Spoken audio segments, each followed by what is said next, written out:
Assalamualaikum warahmatullahi wabarakatuh. Perkenalkan, nama saya Muhammad Ridho Gantara dari Prodi Pendidikan Luar Biasa dengan NIM 221F10023 dengan dosen pengampu Ibu Sukiyartati SPD MPD. Di sini saya akan menjelaskan tentang anak tunalaras. Anak tunalaras. Tunalaras adalah individu yang mengalami hambatan dalam mengendalikan emosi dan kontrol sosial individu. Tunalaras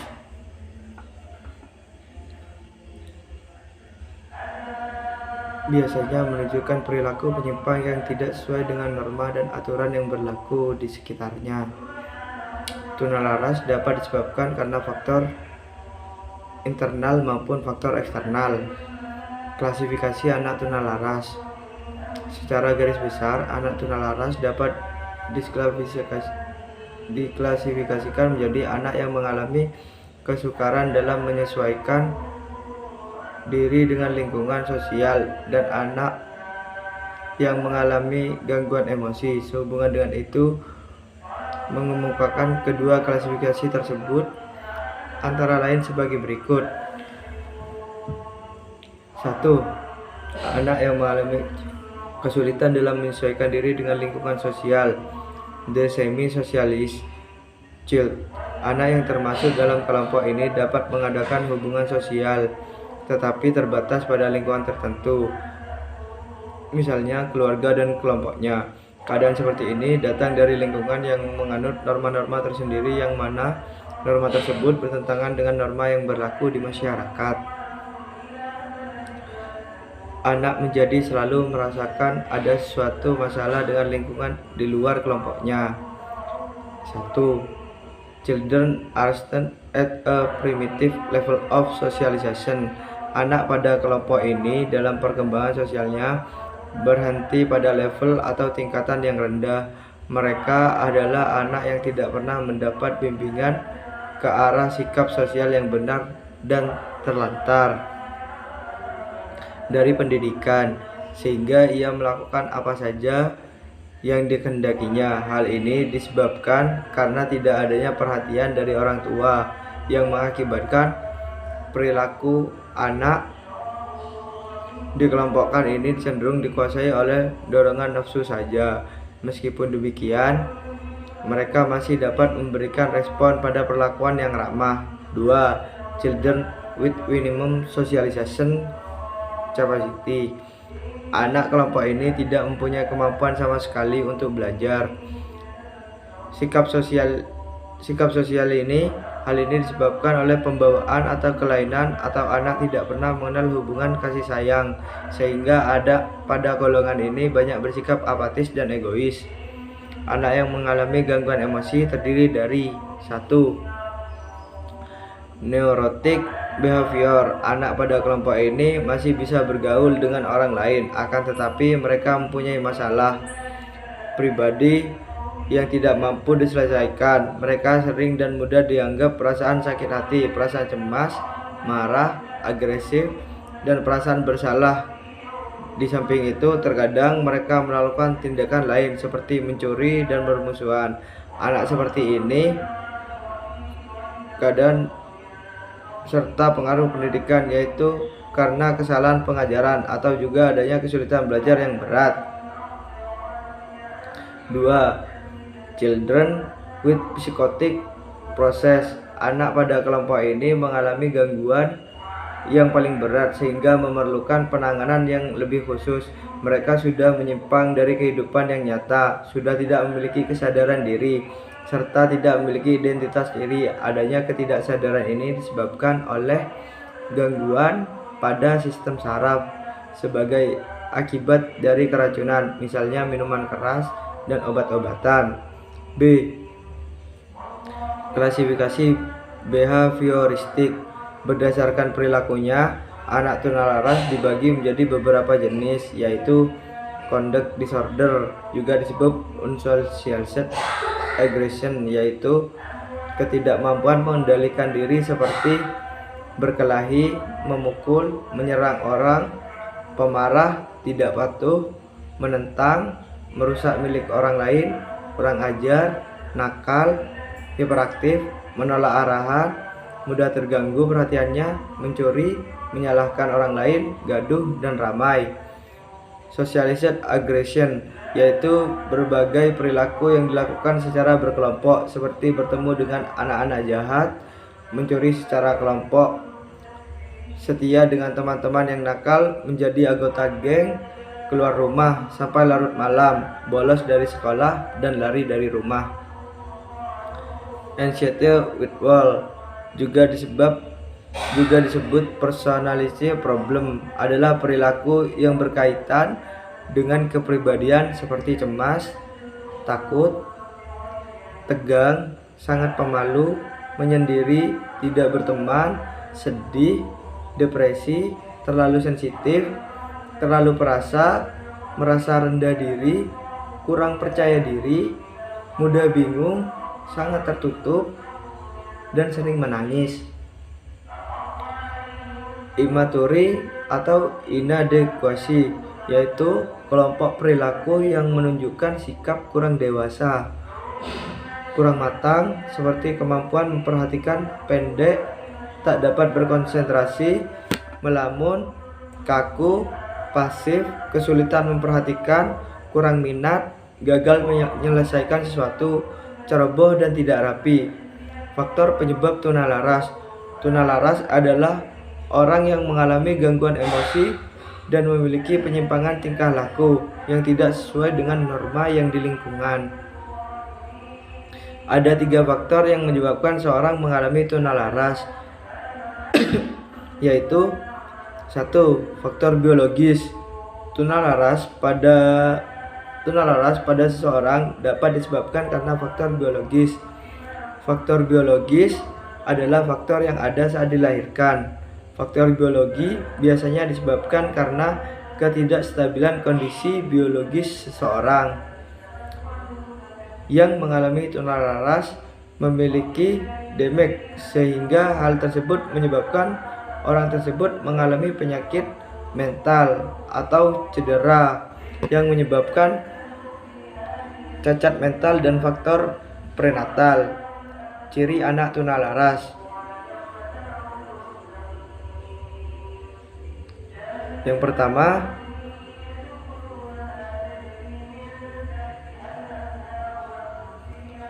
beberapa ciri anak tunalaras adalah suka berkelahi, memukul, punya karakter pemarah, sering melanggar aturan, tidak mau bekerja sama, dan sebagainya. Dikutip dari buku Pendidikan Inklusi Sekolah Dasar tahun 2021, karya Septi Nurfadilah.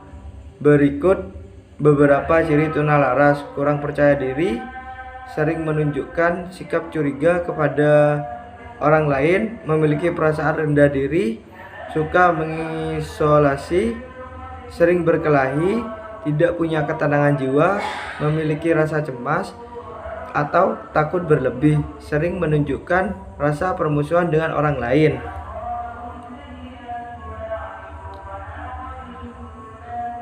Yaitu mengalami gangguan perilaku. 1. Berkelahi. 2. Memukul. 3. Menyerang. 4. Pemarah. 5. Pembangkang. 6. Suka merusak. 7. Kurang ajar. 8. Tidak sopan. 10. Penentang. 11. Tidak mau bekerja sama. 12. Suka mengganggu. 13. Suka ribut. 14. Pembolos. 15. Mudah marah, suka pamer. 16. Hiperaktif. 17. Pembohong. 18. Iri hati. 19. Pengacau. 20. Suka menyalahkan orang lain. 21. Mementingkan diri sendiri. Mengalami kecemasan dan menyendiri. Yang pertama, 1. Cemas. 2. Tegang.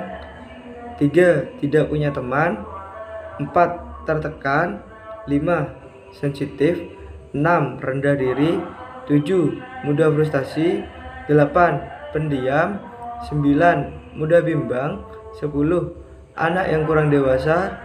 11 pelamun, 12 kaku, 13 pasif, 14 mudah dipengaruhi, 15 pengantuk, 16 pemborosan. Klasifikasi anak tunalaras dilansir dari buku Kesulitan Belajar dan Gangguan Psikologi Ringan pada Anak atau Implementasi pada Anak Usia Sekolah Dasar tahun 2019 oleh Siti Urbayatun dan kawan-kawan. Klasifikasi tunalaras dapat dibedakan berdasarkan jenis dan derajat penyimpangnya. Berdasarkan jenisnya, tunalaras dapat diklasifikasikan menjadi dua, yaitu 1. Aspek kepribadian orang atau anak tunalaras umumnya mengalami perkembangan emosi serta penyesuaian diri dalam pergaulan. 2. Aspek kesehatan jiwa. Klasifikasi ini menandakan seseorang yang mengalami tunalaras memiliki penyimpangan emosi dan penyesuaian, umumnya dipengaruhi oleh faktor genetik dan lingkungan sekitar. Berdasarkan derajat penyimpangnya, tunalaras dapat diklasifikasikan menjadi 3, yakni 1. Anak tunalaras taraf ringan perlihatkan penyimpangan emosi serta penyesuaian diri dengan lingkungan sekitarnya dalam taraf ringan. 2. Anak tunalaras taraf sedang menunjukkan penyimpangan emosi dan penyesuaian diri. Dalam taraf sedang, biasanya anak yang mengalami tunalaras taraf sedang membutuhkan pelayanan tersendiri dalam proses belajar. 3. Anak tunalaras taraf berat. Klasifikasi tunalaras ini memperlihatkan bahwa terjadi pelanggaran hukum oleh orang atau anak tunalaras karena telah mengganggu ketertiban masyarakat, contohnya penggunaan narkoba. Kondisi emosi. Emosi yang sehat meliputi situasi yang membuat seseorang secara umum maupun secara psikologinya, termasuk bagaimana perasaan terhadap diri sendiri, seberapa kualitas hubungan dengan lingkungan, dan kemampuan untuk mengendalikan perasaan dalam menghadapi masalah atau kendala yang dihadapi. Seseorang dikatakan sehat secara emosi bukan sekedar bebas dari semua masalah kesehatan mentalnya. Lebih dari itu, orang yang sehat secara emosi yaitu mereka yang bebas dari depresi, rasa khawatir, dan bebas dari rasa ketidakamanan. Menurut Sanin 1976, kriteria emosi yang wajar dan normal adalah 1. Dapat diperkirakan dan sesuai. Emosi yang dialami biasa, dapat diharapkan, dan sejajar dengan rangsangan yang menimbulkan situasi. 2. Dilihat dari lamanya. Emosi tidak diteruskan dalam jangka waktu yang lama dan tidak pada tempatnya. 3. Dilihat dari lamanya, emosi yang ditampilkan terlalu lemah dan tidak pula terlalu kuat yang berhubungan dengan situasi.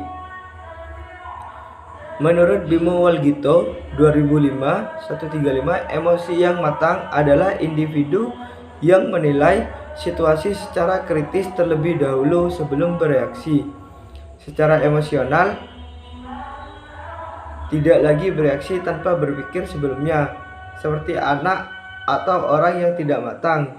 Kematangan emosi berkaitan erat dengan umur seseorang, yang mana diharapkan emosinya akan lebih matang dan diindividukan dapat lebih menguasai atau dapat mengendalikan emosinya. Kematangan emosi menurut Elizabeth B. Harlack tahun 1980 yaitu 1. Kontrol diri. Individu mampu mengungkapkan emosinya pada seseorang. 2. Pemahaman diri individu. Individu mempunyai reaksi emosional yang stabil dan berubah seketika. Karakteristik fisik atau kesehatan.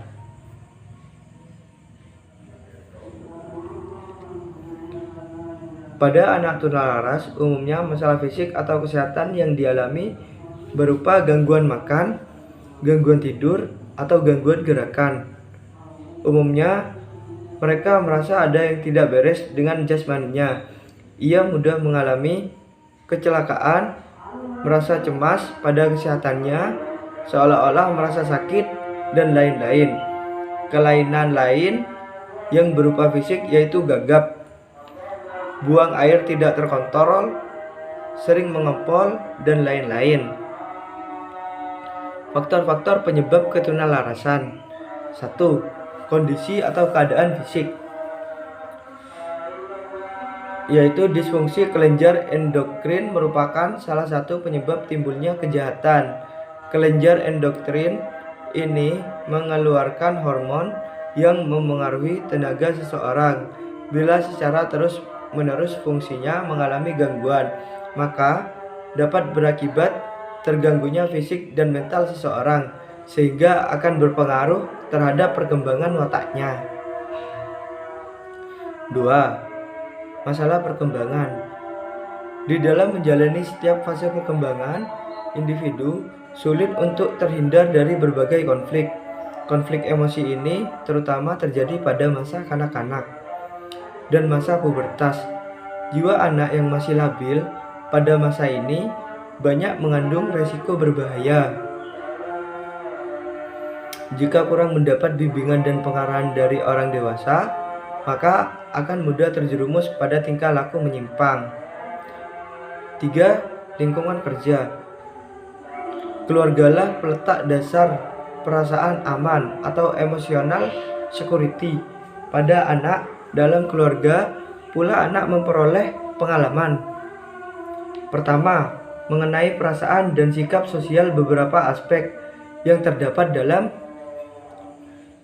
lingkungan keluarga yang berkaitan dengan masalah gangguan emosi dan tingkah laku, kasih sayang dan perhatian, keharmonisan keluarga, kondisi ekonomi.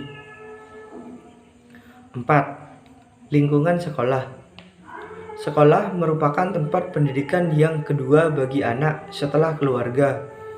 Tanggung jawab sekolah tidak hanya sekedar membekali anak didik dengan sejumlah ilmu pengetahuan, akan tetapi sekolah juga bertanggung jawab membina kepribadian anak sehingga menjadi seorang dewasa yang bertanggung jawab baik terhadap dirinya maupun terhadap lingkungan masyarakat yang luas. Timbulnya gangguan tingkah laku antara lain berasal dari guru dan fasilitas pendidikan. Kelima, lingkungan masyarakat. Salah satu hal yang nampak memengaruhi pola perilaku anak dalam lingkungan sosial adalah keteladanan, yaitu meniru perilaku orang lain. Di samping pengaruh-pengaruh yang bersifat positif di dalam lingkungan masyarakat, juga terdapat banyak sumber yang merupakan pengaruh negatif yang dapat memicu munculnya perilaku menyimpang. Klasifikasi anak tunalaras. Dilansir dari buku Kesulitan Belajar dan Gangguan Psikologis Ringan pada Anak, Implementasi pada Anak Usia Sekolah Dasar atau 2019 oleh Siti Urbayatun dan kawan-kawan. Berdasarkan jenis tunalaras dapat diklasifikasikan menjadi dua, yaitu aspek kepribadian. Orang atau anak tunalaras umumnya mengalami kelainan perkembangan emosi serta penyesuaian diri dalam pergaulan. 2. Aspek kesehatan jiwa. Klasifikasi ini menandakan seseorang yang mengalami tunalaras memiliki penyimpangan emosi dan penyesuaian, umumnya dipengaruhi oleh faktor genetik dan lingkungan sekitar. Berdasarkan derajat penyimpangnya, tunalaras dapat diklasifikasikan menjadi 3, yakni anak tunalaras taraf ringan, Karakteristik akademik. Kelainan perilaku mengakibatkan penyesuaian sosial dan sekolah yang buruk. Akibatnya, dalam belajar memperlihatkan ciri-ciri sebagai berikut. 1. Hasil belajar di bawah rata-rata. 2. Sering berurusan dengan guru BK. 3. Tidak naik kelas. 4. Sering membolos. 5. Sering melakukan pelanggaran baik di sekolah maupun di masyarakat, dan lain-lain. Karakteristik sosial atau emosional. Karakteristik sosial atau emosional tunalaras dapat dijelaskan sebagai berikut. A. Karakteristik sosial. 1. Masalah yang menimbulkan gangguan bagi orang lain. 1. Perilaku itu tidak diterima masyarakat, biasanya melanggar norma budaya. Perilaku itu bersifat mengganggu dan dapat dikenai sanksi oleh kelompok sosial. 2. Perilaku ini ditandai dengan tindakan agresif, yaitu tidak mengikuti aturan, bersifat mengganggu, bersifat membangkang dan menentang, tidak dapat bekerja sama. 3. Melakukan tindakan yang melanggar hukum dan kejahatan remaja. 1. Karakteristik emosional.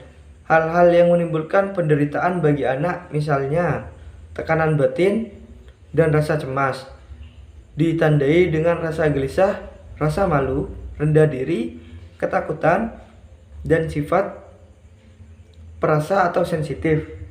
Karakteristik fisik atau kesehatan. Pada anak tunalaras, umumnya masalah fisik atau kesehatan yang dialami berupa gangguan makan, gangguan tidur, gangguan gerakan. Umumnya, mereka merasa cemas pada kesehatan, seolah-olah merasa sakit, dan lain-lain.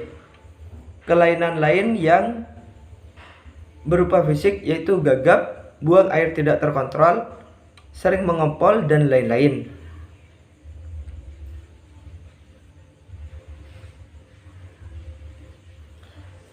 Selanjutnya, bahas tentang perkembangan kepribadian. Kepribadian merupakan struktur yang unik. Tidak ada dua individu yang memiliki kepribadian yang sama. Para ahli mendefinisikan kepribadian sebagai suatu organisasi yang dinamis pada sistem psikofisik individu yang turut menentukan caranya yang unik dalam penyesuaian diri dengan lingkungannya.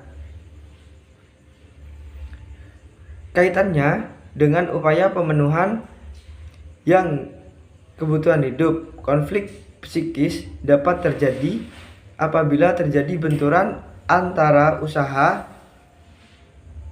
pemenuhan kebutuhan dengan norma sosial. Kegagalan dalam pemenuhan kebutuhan dan penyelesaian konflik dapat menjadikan stabilitas emosi terganggu. Selanjutnya, mendorong terjadinya perilaku menyimpang dan dapat menimbulkan frustasi pada diri individu. C. Perkembangan emosi. Terganggunya perkembangan emosi merupakan penyebab dari tingkah laku anak tunalaras. Ciri yang menonjol pada mereka adalah kehidupan emosi yang tidak stabil, ketidakmampuan mengekspresikan emosi secara tepat, dan pengendalian diri yang kurang sehingga mereka seringkali menjadi sangat emosional.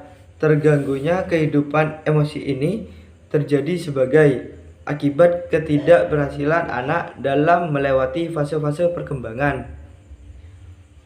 D. Perkembangan sosial. Sebagaimana telah kita pahami bahwa anak tunalaras mengalami hambatan dalam melakukan interaksi sosial dengan orang lain atau lingkungannya. Hal ini tidak berarti bahwa mereka sama sekali tidak memiliki kemampuan untuk membentuk hubungan sosial dengan semua orang. Dalam banyak kejadian, ternyata mereka dapat menjalin hubungan sosial yang sangat erat dengan teman-temannya. Anak tunalaras memiliki penghayatan yang keliru, baik terhadap dirinya sendiri maupun orang lain, dan merasa tidak berperasaan. Oleh karena itu, timbullah kesulitan apabila akan menjalin hubungan dengan mereka.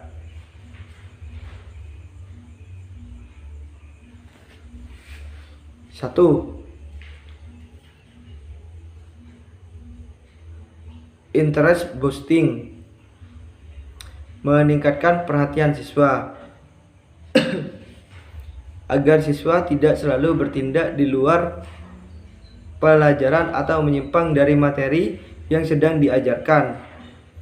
Alangkah baiknya jika guru menambahkan suatu metode atau media dalam belajarnya yang menambah ketertarikan serta perhatian siswa pada materi yang sedang diajarkan. 2. Planet ignoring, perencanaan teknik pengabaian atau penolakan. Teknik ini merupakan bagian dari modifikasi perilaku. Keberhasilan dari teknik ini dipengaruhi oleh perencanaan yang matang sebelum perilaku yang tidak diharapkan dari siswa terjadi. Misalnya, ketika dalam situasi pembelajaran, salah satu siswa berusaha untuk mencoba mencari perhatian dengan mengganggu siswa lain, maka guru dapat menerapkan teknik pengabaian yang diwujudkan dengan tidak memanggil siswa tersebut, tetapi tidak melanjutkan kegiatan belajar mengajar. Penting bagi guru untuk menyediakan penguatan positif. Jika perilaku penguatan positif diharapkan muncul, teknik ini tidak diperkenankan untuk diberikan bagi tunalaras dengan kategori masalah perilaku yang cukup berat. 3. Providing more information, memberi informasi lanjutan, memberikan penjelasan mengenai pengalaman dan harapan apa yang dapat dicapai dari hasil belajar siswa. Jika siswa tidak bereaksi saat melakukan kesalahan, persepsi atau kesalahpahaman. 4. Tension reduction through humor, atau mengurangi ketegangan dengan humor. Sering kali suatu masalah yang potensial sekalipun akan teredamkan jika diselingi dengan humor. Kecemasan, ketakutan bahwa sebuah tantangan pasti perlahan dapat terendam dengan datangnya selingan humor. Humor juga telah terbukti dapat menekan kecemasan yang dialami seseorang karena ekspresi mereka terbawa ke arah positif dan muncul dalam bentuk sebuah senyuman atau tawa. 5. Acknowledging the message, memberi suatu pesan pengakuan.